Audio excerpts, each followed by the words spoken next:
Hello, my name is Ian Martinez, and my experiment is called the Stirling engine. My question for today is, can I build a single piston Stirling engine using syringes?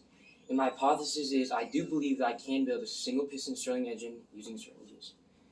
The Stirling engine was developed by Robert Stirling in around the 1800s because he needed to take water out of a quarry. The Stirling engine is an external combustion engine that is a hot air gas powered engine. The Stirling engine has 5 components: the heat source, heat sink, gas piston, and the heat exchanger. The heat source is usually a flame, but it can also be cold, such as ice. For my experiment, I used a lighter and a burner. The heat sink is a device or a place where unneeded heat is stored. The heat exchanger is where the air is heated and cooled. In my case, it is a steel wool. Gas was the main part. Air will act as my gas as the main part of the engine. It is more economical than other engines.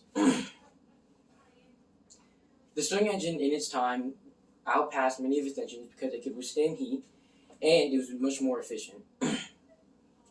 In the Stirling engine, there are 4 movements to create a single cycle: cooling and compression, transfer and regeneration, and heat and expansion, and transfer and cooling. In this diagram here, it will explain all of those steps. In cooling and compression, the air is cooled and created a vacuum pulling the piston in. In transfer and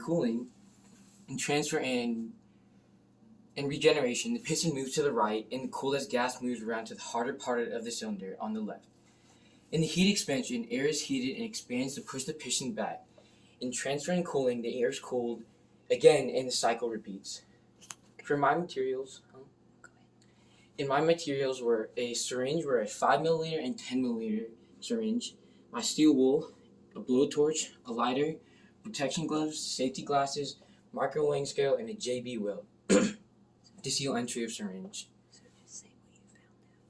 After doing my procedure and after making many results, I was not able to find any results because after doing more research, I found that I was creating too much heat and I was losing air and I was not able to cool the air fast enough and get in new air, so I was not able to start.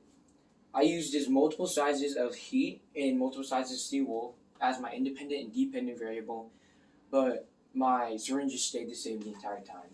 So in conclusion, I was not able to create a single piston Stirling engine using a syringe. Thank you for listening to my project.